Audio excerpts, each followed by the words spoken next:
이 교회는 하나님의 교회고 성령이 충만한 교회고 또 하나님이 선교하는 교회입니다. 앞으로 계속되어서 확장되어질 수 있도록 계속 기도해 주시고 이렇게 아름다운 교회를 허락해 주신 우리 하나님께 한번 영광의 박수를 한번 올려드릴까요? 네, 감사합니다. 교회는 성도들의 영적인 요람이죠. 모든 성도는 교회에서 태어나고 일생을 교회를 중심으로 신앙생활을 하고 세상을 떠날 때에도 목사님과 교회 성도들의 환송을 받으며 천국으로 가요.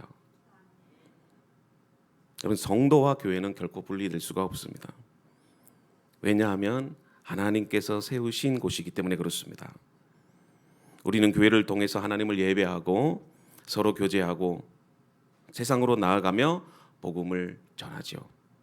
또한 교회를 통해서 하나님의 나라를 경험합니다.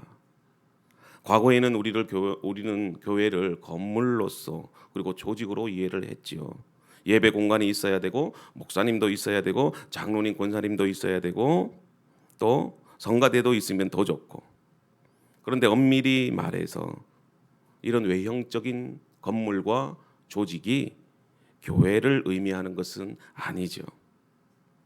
초대교회로부터 이런 것들이 존재하지 않아도 교회는 지금까지 여전히 그리고 앞으로도 교회는 계속해서 존재할 것입니다. 그 이유가 무엇일까요? 왜냐하면 하나님의 교회인 여러분들이 바로 여기에 있기 때문에 그렇습니다. 건물로서의 교회 그리고 조직으로서의 교회도 필요합니다. 그러나 성경은 여러분들도 하나님의 성전이다, 교회다 그렇게 말씀하고 있습니다. 하나님의 목적을 가진 여러분들이 바로 교회입니다. 그 목적은 무엇일까요? 하나님을 사랑하고 이웃을 사랑함으로써 여러분들을 통해서 하나님의 나라를 만들어가기 위함입니다. 그것을 위해서 하나님께서는 여러분들을 택하시고 여러분들을 교회로 부르셨습니다. 그렇기 때문에 우리는 예배를 통해서 하나님의 은혜를 경험한 여러분들이 세상으로 나가 지역사회를 돕고 여러분들이 가진 은사를 가지고 복음을 전하며 예수 믿지 않는 자들을 하나님께로 인도해내는 것입니다. 만약에 여러분들이 이런 목적을 가지고 살아갈 수만 있다면 교회 안에서 했던 일들이 여러분들이 직접 교회가 되어서 하는 일들이 되는 것이죠. 초대교회가 바로 이런 교회였습니다. 오늘 본문 사도행전 2장에 나타난 이 교회의 모습은 건물도 없었고 목사님도 없었고 장로님도 없었고 성가대도 없었습니다. 초대교회는 AD 64년부터 4세기 초까지 누구든지 기독교 신앙을 가지려면 생명을 내어놓아야 했습니다. 로마 황제의 핍박으로 수많은 그리스도인들이 황제가 주가 아닌 예수님을 주로 고백하는 순간 그들은 참수를 당하고 화형을 당하고 사자들의 밥이 되기도 했습니다. 그럼에도 불구하고 교회는 계속해서 확장되어 갔고 많은 사람들이 그리스도인이 되었습니다. 여러분, 그 이유가 무엇일까요? 그 이유는 하나님의 영이 성령이 강력하게 역사했기 때문에 교회는 성장할 수 있었고 확장될 수 있었습니다. 교회는 성령이 역사하시는 교회입니다. 성령이 주인이 되시는 교회입니다. 무엇보다도 교회는 하나님께서 세우신 교회이기 때문에 성령을 중심으로 성령이 역사하는 성령으로 하나 되는 교회가 될 수 있어야 됩니다. 예수님께서 이 땅에 오신 목적과 이유가 무엇일까요? 물론 우리를 죄에서 구원하기 위해서입니다.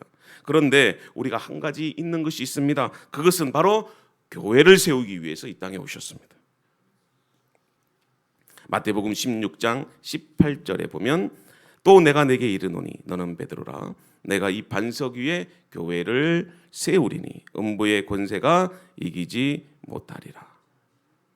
십자가에서 죽으시고 부활하셨고 교회를 통해서 하나님의 나라를 경험하며 주님께서 다시 오시는 그날까지 믿음으로 인내하며 세상의 빛과 소금의 역할을 통해서 세상 끝까지 복음을 전하기 위해서 주님께서 무엇을 세우셨다고요? 교회를 세우셨다는 것입니다.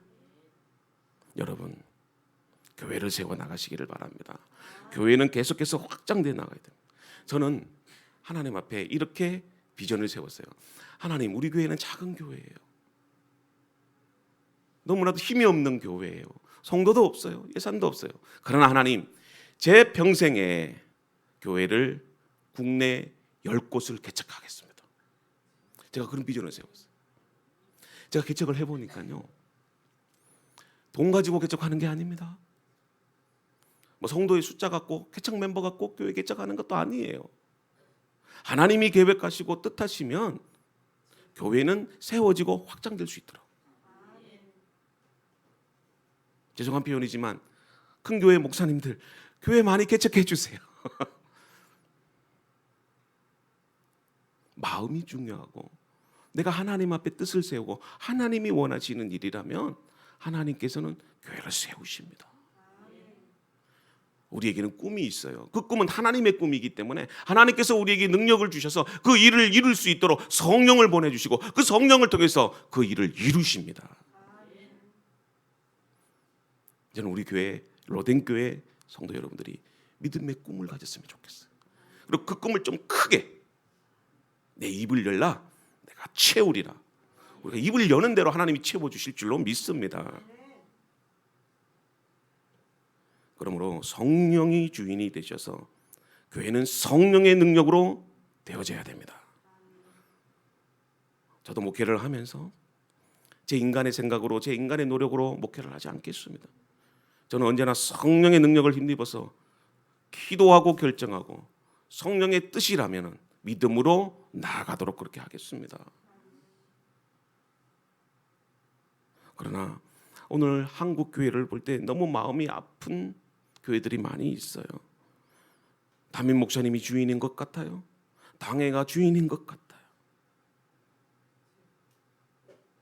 물론 교회에 있어서 담임 목회자와 당회의 역할이 중요하다는 것은 우리가 인정할 수밖에 없어요. 그러나 여러분, 교회의 주인은 당회도 아니고 담임 목사가 아닙니다.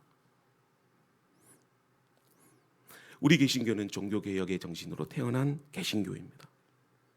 그 종교개혁자들이 외쳤던 게 무엇입니까?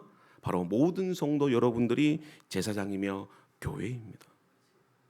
물론 교회마다 목회자의 역할, 장로님의 역할, 평신도의 역할이 존재하지만 그러나 하나님의 사역에 있어서는 차별이 없고 다 똑같습니다.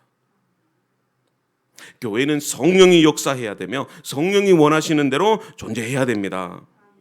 바울은 우리 모두가 하나님께서 그 아들의 영을 우리 마음 가운데 보내셨기 때문에 우리가 교회를 세울 수 있고 또 하나님을 아빠 아버지라 부를 수 있게 되었다라고 그렇게 말을 하고 있습니다. 갈라디아서 4장 6절에 보면 너희가 아들이므로 하나님이 그 아들의 영을 우리 마음 가운데 보내사 아빠 아버지라 부르게 하셨느니라. 로마서 8장 9절에 보면은요, 만일 너희 속에 하나님의 영이 거하시면 너희가 육신에 있지 아니하고 영에 있나니 누구든지 그리스도의 영이 없으면 그리스도의 사람이 아니라. 아멘. 여러분, 그리스도의 영이 없으면 우리는 그리스도의 사람이 아니다라고 그렇게 말씀하고 있습니다. 그렇게 여러분들, 하나님의 교회인 여러분들이 육체를 따라 살아서는 안 되고 오직 성령을 따라서 성령이 원하시는 삶을 살아야 됩니다. 오늘날 그리스도인들은 거물로서 된 교회 안에서 뛰어난 사역자들이 체계적인 신앙 훈련을 여러분들이 받아왔습니다. 그러나 아무리 훌륭한 사역자 밑에서 제자 훈련 같은 프로그램을 받는다고 해도 그것이 여러분들을 변화시키는 것이 아니라 하나님의 영, 즉 성령이 여러분들 안에 역사하심으로 나를 변화시킬 때 우리는 온전한 그리스도인이 될 수 있다는 것입니다. 오늘날 교회의 문제점이 무엇일까요? 그것은 믿음과 우리의 삶이 전적으로 하나가 되지 못한다는 데 있어요. 무엇이 우리의 믿음을 증명할까요? 무엇이 여러분들이 성령이 충만하다는 것을 증명할 수 있을까요? 여러분들의 믿음이 세상 속에서 하나님의 말씀에 순종하는 삶과 일치가 될 때 그것이 참 믿음이고 성령 충만한 사람이고 참 그리스도인이 될 수 있다는 것이죠. 저는 우리 로뎀교회 믿음의 성도 여러분들이 믿음과 여러분들의 삶이 하나가 되기를 주님의 이름으로 축복합니다. 우리가 지난 시간에 말씀을 통해서 배웠던 것처럼 교회는 소금과 빛이에요. 여러분들이 성령이 충만하다면 세상으로 나가십시오. 그리고 그곳에서 소금과 빛의 사명을 감당해 나갈 수 있기를 바랍니다. 세상을 향해서, 이웃을 향해서, 열방을 향해서 우리가 선교하지 못하고 섬기지 못하고 희생하지 못하면 그것은 교회의 존재로서의 사명을 우리는 잊어버리는 것입니다. 우리 교회는 주님 오시는 그날까지 선교하겠습니다. 주님 주시는 능력으로 주의 복음을 전하는 교회가 되겠습니다. 그 모든 일이 무엇으로 가능하다고요? 성령의 능력으로 가능하다는 것이죠. 여러분, 성령은 하나 되게 하는 영이에요. 저는 우리 교회가 하나 되기를 원해요. 분열이 없고 주 안에서 이것이 하나님의 뜻이라고 하면 믿음으로 그 일을 해나가는 성도가 되었으면 좋겠어요. 제가 여러분들에게 첫 예배를 드리면서부터 시작해서 교회란 무엇인가 이 시리즈를 가지고 벌써 3번째 여러분들에게 말씀을 전해요. 여러분들, 우리는요 방향성이 중요합니다. 우리가 운전을 하든 어떤 일을 세우든 우리 교회가 지향해야 될 그런 어떤 목적이 무엇인가, 그걸 우리 성도들이 깨달아야 돼요. 우리 교회는 선교하는 교회예요. 그리고 우리는 다음 세대를 세워가는 교회예요. 이 일을 위해서 우리 교회를 세우시고 부르셨어요. 그리고 이 지역사회, 이 중리동 지역사회가 너무나도 지쳐 있어요, 사람들이. 그리고 다 이렇게 잘 사는 분들이 별로 없어요. 어떨 때는 우리 둘째 아이를 학교에 보내는데 가정조사를 하는데 할머니가 키우세요? 아빠가 키우세요? 아니면 혼자 있어요? 이렇게 물어보더라고요. 그만큼 이 지역사회가 어렵고 힘들다는 거죠. 그들에게 필요한 것이 무엇일까요? 진정한 위로와 소망을 주는 겁니다. 저는 우리 교회가 그 일을 감당했으면 좋겠습니다. 그 일을 위해서 성령이 역사하셔서 함께 그 일을 이루어 나가는 일에 기도하고 노력하는 우리 성도들이 되기를 바랍니다. 여러분, 유대 민족이 멸망한 이유가 무엇일까요? 그들이 예배하지 않았습니까? 아니면 성전이 없었어요? 11조 바치지 않아서? 하나님이 내린 결론은 무엇입니까? 그들의 가증스러운 거짓 믿음 때문에 그렇습니다. 종교 지도자들은 성전을 도둑의 소굴로 만들어 버렸고, 또한 선지자들은 돈을 받고 거짓 예언을 합니다. 유다 백성은 사치하고 가난한 자를 멸시하고 고아를 압제하고 과부를 저주하며 불의와 불법, 굳은 재판, 그리고 이웃을 학대합니다. 완전히 하나님의 정의와 공의는 사라져 버렸어요. 그럼에도 그들은 다윗 왕조는 영원할 것이다, 그렇게 믿고 있었고 자신의 예배가 하나님께서 기쁘게 받으실 거라는 그런 어떤 성전 예배에 대한 확고한 신념이 있었죠. 그러나 여러분 기억하세요.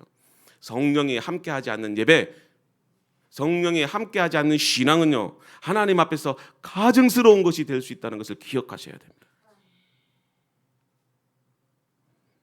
우리가 진실로 공의와 정의로운 삶, 인애로 형제를 긍휼히 여기며 살지 않으면 여러분, 우리는 진정한 그리스도인이 결코 될 수 없습니다.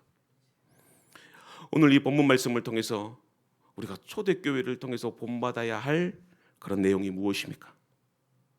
그들은 교회로서의 본질을 회복했습니다.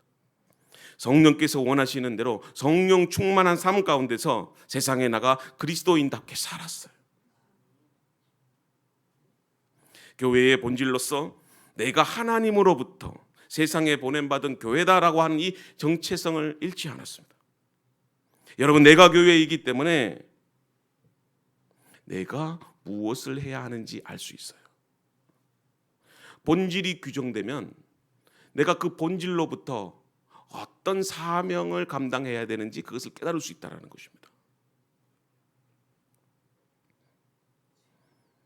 초대교회는요, 예배와 삶이 분리되지 않았어요. 기도하면 그 기도한 대로 가난하고 소외된 이웃을 향해서 그리스도의 사랑을 베풀었죠. 그들이 죽어가면서도 그들을 용서하고 그들을 사랑으로 섬겼고 그들을 위해서 기도했어요. 여러분, 초대교회가 부흥이 된 원인과 이유가 어디에 있습니까? 그들은 핍박과 고난받는 그 순간에도 하나님 나라를 소망하며 믿음으로 나아갔어요. 여러분, 그 당시의 여자들은요, 사람 대접을 받지 못했어요. 물론 어린아이들도 마찬가지입니다. 노예들도 마찬가지죠. 그럼에도 불구하고 그리스도인들은 그들을 무엇으로 불렀어요? 형제자매로 불렀어요. 이 형제자매라는 말은 아무에게나 쓸 수 없는 단어예요. 가족에게만 쓸 수 있는 단어예요. 사람 취급받지 못했던 그의 노예들을 사람 대접해줬고요. 무시당하고 어려운 가운데 있는 어린 아이들과 노약자들을 정말 지극정성으로 사랑으로 섬겨줬어요. 41절 말씀을 보면 그 말을 받은 사람들은 세례를 받음에 이 날에 신도의 수가 3,000이나 더하더라. 저는 이 말씀을 하면서 물론 이 베드로의 설교 때문에 많은 사람들이 회개하고 돌아올 수도 있었겠죠. 그러나 이렇게 많은 사람들이 세례를 받고 많은 사람들이 주께로 돌아올 수 있었던 이유는 초대교회 성도들의 삶의 모습을 그들이 눈으로 보았고 감동을 느꼈기 때문이라는 것을 깨달아야 돼요. 복음의 파워는 물론 잘된 설교도 필요합니다. 그러나 베드로와 같은 그 초대교회의 사도들을 통해서 그리스도인들의 삶의 모습에서 더 큰 영향을 받았습니다. 자, 그러면 세례받은 자들은, 성령이 충만한 자들은 어떻게 삶을 살았을까요?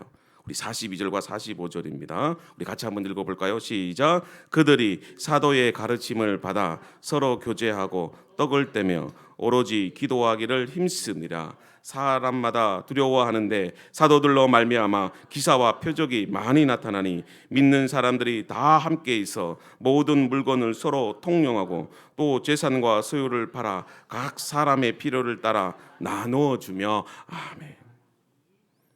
교회는 무엇보다도 예배하고 교제하고 하나님의 말씀을 가르치고 배우는 일에 열심을 가져야 돼요. 그러나 교회는 이것만을 위해서 존재하는 건 아닙니다. 예수님께서 제자들을 세상에 보내신 것처럼 교회는 세상으로 나아가 세상 안에 존재해야 하며 세상 속에서 하나님의 나라를 보여줘야 됩니다. 그래서 이웃을 섬기며 사랑하며 봉사하며 세상에서 가난하고 소외된 자들을 도와야 됩니다. 여러분, 영적인 것은 반드시 윤리적인 삶 그리고 믿음으로 사는 삶과 같이 나타나는 겁니다. 우리에게 있어서 무엇이 이러한 삶을 가능하게 합니까? 자, 46절입니다. 우리 같이 한번 읽어봅니다. 시작. 날마다 마음을 같이하여 성전에 모이기를 힘쓰고 집에서 떡을 떼며 기쁨과 순전한 마음으로 음식을 먹고. 여러분, 첫째로 교회의 성전에 모여서 예배하는 일에 힘써야 됩니다. 예배하는 신앙의 경건성이 없이 세상 일만 한다면 그것은 하나의 가식적인 사업이에요. 사업, 자선봉사예요. 교회가 하는 일은 자선사업이 결코 아닙니다. 교회가 하는 일은 무엇보다도 그 영혼을 구원케 하는 일이에요. 하나님의 자녀로 만드는 일이 가장 중요합니다.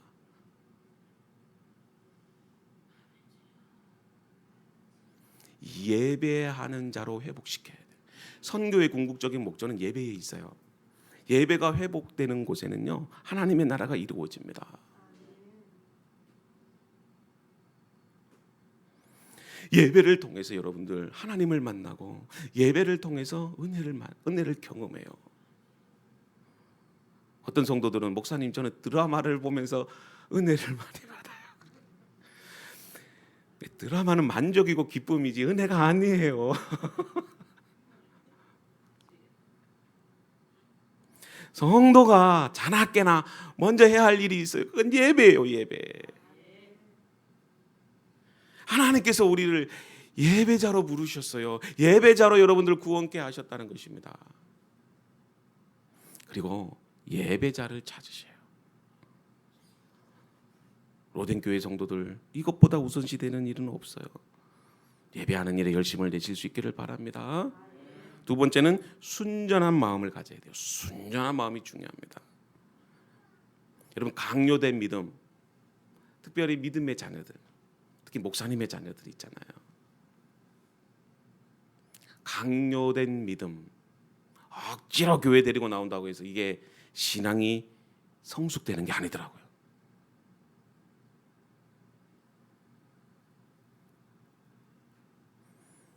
요한사도는 요한1서 3장 18절에 자녀들아 우리가 말과 혀로만 사랑하지 말고 행함과 진실함으로 하자 이렇게 고백하고 있어요. 하나님을 섬기는 일, 그리고 세상을 사랑하는 모든 것은 바로 여러분들의 마음에 달려 있다라는 것입니다.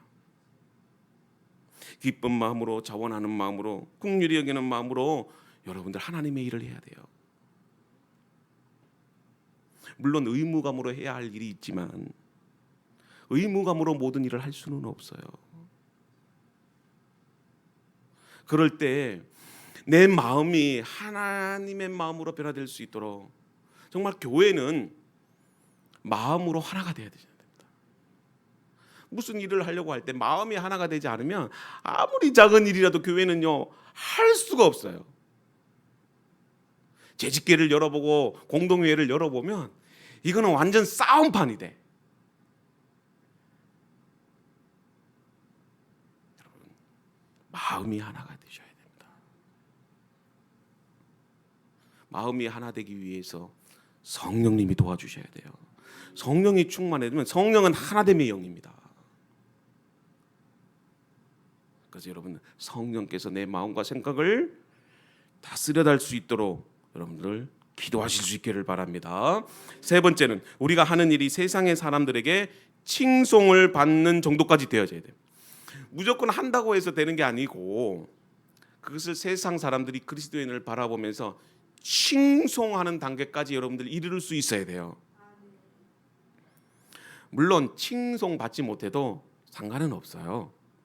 그러나 그리스도인은 이제 교회 밖에 영향력을 줄 수 있어야 돼요. 그래서 세상 사람들이 인정하고 칭송할 정도로 높은 그런 어떤 영적 수준에까지 우리가 이룰 수 있어야 되는 거죠. 세상이 인정하지 않는 그리스도인은 존재 가치가 없어요. 교회는 세상에 보냄받은 교회예요. 그래서 세상에서 소금과 빛의 역할을 감당하라, 지난 시간에 그렇게 말씀드렸지 않습니까? 여러분, 지역사회가 존재하면 우리 로덴교회도 이 중리동이라고 하는 지역사회 안에 존재하는 거죠. 저도 이 교회의 위치를 선정할 때에 제가 하나님께 기도한 게 있어요. 될 수 있으면 소외된 지역, 어려움을 당하는 지역, 그리고 많은 사람들이 모일 수 있는 지역, 그리고 접근성이 편리하고, 그리고 이왕이면 하나님 주차장도 있으면 좋겠습니다. 네. 우리 교회는 주차가 아마 한 12대까지는 가능할 거예요. 그래도 하나님께서 이 옆에 주차장, 사실은 사업장 주차장인데 지금 사업을 안 해요. 장기적으로 주차하니까 나중에 문자는 오긴 오더라고요. 그러나 한두 시간 정도 주차하는 것 그래도 가능할 수 있도록 하나님께서 그렇게 베풀어 주셨어요. 이 건물 주차장도 5군데나 되고 저쪽에도 한 6군데가 주차할 수 있고요. 그리고 버스 정류장이 앞에 있고 누구든지 버스 타고 내리면 교회 바로 올 수도 있어요. 주변에는 학교도 있고 아파트가 이렇게 주변에 둘러싸여 있고 또 여기에 큰 사거리가 있어서 유동 인구도 많고 여기에 또 시장이 있어서 얼마나 위치적으로는 좋은지 몰라요. 제가 말씀드리는 것은 세상 안에 존재하는 교회라는 겁니다. 우리만을 위한 교회가 아니라 정말 이 지역사회에 고통과 슬픔과 상처받은 영혼들에게 위로와 소망을 주고 기쁨을 줄 수 있는, 위로를 줄 수 있는 그런 교회가 되어져야 돼요. 이거를 동네 사람들이 우리 교회를 바라보면서 인정해 줄 수 있어야 돼요. 그러기에 교회는 날마다 섬기는 이웃과 지역을 위해서 무엇을 할까 묵상하며 기도해야 돼요. 이제 제가 첫 감사 예배 드렸을 때 우리 첫 여러분들이 드린 헌금이 있잖아요. 물론 많은 금액은 아니에요. 그런데 우리 교회가 후원하는 로뎀 선교회가 있어요. 그 선교회의 전액 헌금을 다 이렇게 드리려고 해요. 그래서 이제 우리가 계획하는 바는 로뎀 선교회와 같이 이제는 이 지역 사회, 소년 소녀 가장들, 불우한 이웃들에게 우리가 그 헌금을 다 쓰려고 하는 거예요. 제가 지난번에도 얘기를 드렸잖아요. 12월 달에도 성탄절을 맞이해서 불우한 이웃들에게 우리가 동을 6개 동을 이렇게 정했어요. 그리고 그들에게 작은 금액이지만 이렇게 우리의 마음을 이렇게 드렸을 때에 그 동장에 감동해서 저한테 전화가 왔어요. 뭐 큰 교회인 줄 알고 아마 전화를 했는 것 같아요. 큰 교회만 그 일을 하니까. 근데 목사님 교회가 어디에 있고 성도들이 많아요? 물어보더라고요. 아니에요. 우리 교회는 아직까지 설립도 안 됐고 이제 교인들도 얼마 안 되고 개척된 교회예요. 근데 깜짝 놀라요. 어떻게 목사님 개척교회가 그 일을 합니까? 그래서 제가 그랬어요. 죄송해요. 너무 금액이 작아서. 그러나 우리의 마음을 드립니다. 혹시나 또 지역사회에 정말 불우해서 힘들게 살아가는 아이들이 있거나 어르신이 있다면 저희 교회로 연락 주세요. 그러면 저희들이 라면 박스라도, 라면이라도 뭐 쌀 한 포대라도 저희들이 돕겠습니다. 근데 그 동장이 감동을 받았어요.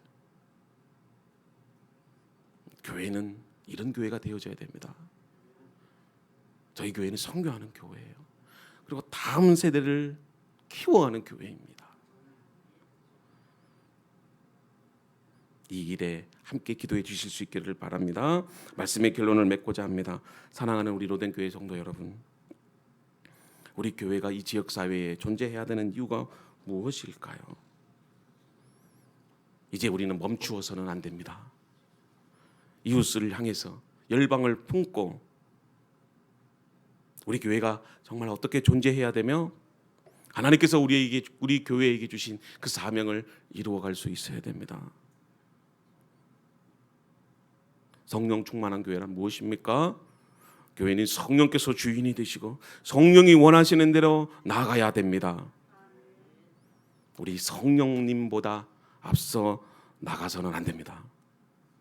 먼저 하나님께로부터 부름받은 교회라는 사실을 잊지 마십시오. 우리 로뎀 교회는요, 주님의 피로 세운 교회입니다. 서로 믿음으로 하나가 되어서 지역사회에 좋은 하나님의 나라를 보여줄 수 있어야 됩니다. 교회는 성령으로 하나 되어져야 됩니다. 초대교회가 그런 교회였죠. 온 백성에게 칭송을 받는 교회였습니다. 저는 우리 로뎀 교회도 그런 교회가 되기를 소망합니다. 성령 충만, 이것은 교회와 성도가 가장 우선시해야 될 교회의 사명일 줄로 믿습니다. 그래서 그 성령 충만은 흘러넘치는 겁니다. 가깝게는 이웃에게, 여러분들의 가정에게, 여러분들에게 자녀에게, 그리고 모든 민족에게 흘러 넘쳐야 됩니다. 그런 교회가 될 수 있도록 함께 기도하실 수 있기를 바랍니다. 이 시간 우리 함께 기도하도록 하시겠습니다. 오늘 말씀 생각하면서 하나님께서 세우신 그런 교회입니다. 하나님, 이 교회를 통해서 놀라운 성령의 충만한 은혜가 임하게 하여 주시옵소서. 교회의 본질은 세상의 빛과 소금이 되는 것이고, 그리고 성령이 역사할 때에 하나님 아버지 주님의 나라가 확장이 되어집니다. 하나님, 우리 교회가 주 안에서 하나가 되게 하여 주시옵시고, 무엇보다도 기도하는 교회가 되게 하여 주시고 말씀으로 충만한 교회가 될 수 있도록 도와주시옵소서. 주님 오시는 날까지 우리 교회가 성령 충만을 받아 복음을 전하기를 원합니다. 하나님, 우리 교회가 이 사명을 잘 감당할 수 있도록 도와주시옵소서. 우리 다 같이 함께 기도하도록 하시겠습니다. 할렐루야. 하나님 아버지 감사합니다. 오늘 또 주님 안에서 이렇게 하나님의 말씀 가운데 교회란 무엇인가 하나님 다시 한번 깨달을 수 있도록 은혜를 베풀어 주신 하나님 아버지, 성령이 역사하시는 교회, 성령이 충만한 교회, 성령이 일하시는 교회가 되기를 원하옵나이다. 주의 피로 세우셔서 하나님 아버지 주님의 자녀로 삼아주시고, 그리고 하나님 주님의 자녀된 우리를 교회로 불러시고, 하나님 그 교회 위에 성령의 충만함을 역사해 주셨던 것처럼 하나님 성령을 잃어버린 교회가 되지 않게 하여 주시고, 하나님 믿음의 능력을 가지고 담대하게 이 세상을 향하여 하나님 그리스도인답게 나아갈 수 있도록 도와주시고, 땅으로 섬기며 이 지역 사회뿐만이 아니라 하나님이 필요하시는 교회, 하나님 이웃이 필요해하는 교회, 이웃 사람들에게 칭송을 받는 그런 교회가 될 수 있도록 하나님 역사해 주시기를 원합니다. 모이면은 기도하고 흩어지면 주의 복음을 전하고 우리 삶의 현장에서 예배와 삶이 일치되는 하나님, 우리 교회가 더 확장되고 성숙하기를 원합니다. 우리 교회 위에 부흥을 허락하여 주옵소서. 그 부흥은 우리를 위한 부흥이 아니라 하나님의 나라를 위한 부흥이 되기를 원합니다. 선교하는 교회가 되기를 원합니다. 땅끝까지 주의 복음을 전하는 교회가 되기를 원합니다. 그리고 하나님의 나라를 이루어가기를 원합니다. 주님, 하나님 도우셔서 하나님 이 일에 저희들이 힘을 쏟고 애를 쓰고 하나님 앞에 기도할 수 있도록 도와주옵소서. 우리가 교회입니다.